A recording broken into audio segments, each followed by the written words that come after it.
யுகத்தின் பாடலில் எது முக்கியமோ அதை மட்டும் நம்ம படித்தா போதும். இதில் வந்து யுகத்தின் பாடலில் ஆசிரியர் குறிப்பு முக்கியம், அப்புறம் இந்த பாக்ஸ் கண்டென்ட்லாம் முக்கியம்.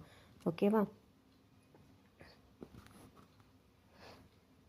இதில் இந்த பாக்ஸ் கண்டென்ட்டில் ஃபஸ்ட்டு என்ன கொடுத்துருக்காங்க, புது கவிதையோட விளக்கம். புது கவிதைனா என்னன்னு கொடுத்துருக்காங்க.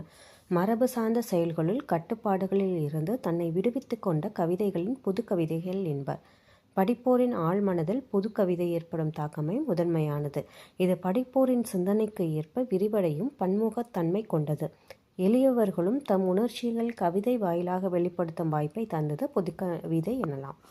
இது படித்தோன்னே புரியும். ஸோ ஒரு டைம் ரீட் பண்ணிக்கோங்க, அவ்வளோதான். நூல்வழியில் வந்து இது யார் எழுதுனாங்கிறது முக்கியம். இதோட ஆசிரியர் வந்து சு. வில்வரத்தினம்.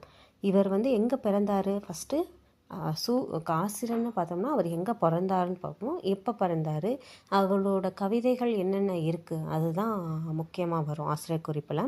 இதில் என்ன கொடுத்துருக்காங்கன்னா, சு. வில்வரத்தினம்ங்கிறவர் யாழ்ப்பாணம் இருக்குல்ல, இலங்கையில், அங்கே உள்ள புங்குடு தீவில் பிறந்தவராம். இவரோட கவிதைகள் எல்லாம் 2001ஆம் ஆண்டிலே வந்து உயிர்த்தெழும் காலத்துக்காக என்னும் தலைப்பில் வந்து துவக்கப்பட்டிருக்கு அப்படின்னு சொல்லியிருக்காங்க. இவருக்கு என்னென்ன கவிதை மட்டும் இவர் ஏற்ற மாட்டார், இவருக்கு பாடவும் சூப்பராக பாடவும் செய்வார் அப்படின்னு சொல்லியிருக்காங்க. அடுத்தது, தன் இனத்தையும் மொழியையும் பாடாத கவிதை வேறில்லாத மதம் கோடில்லாத பறவை. இது யார் சொன்னது? ரசூல் கம்ஸ்தேவ்.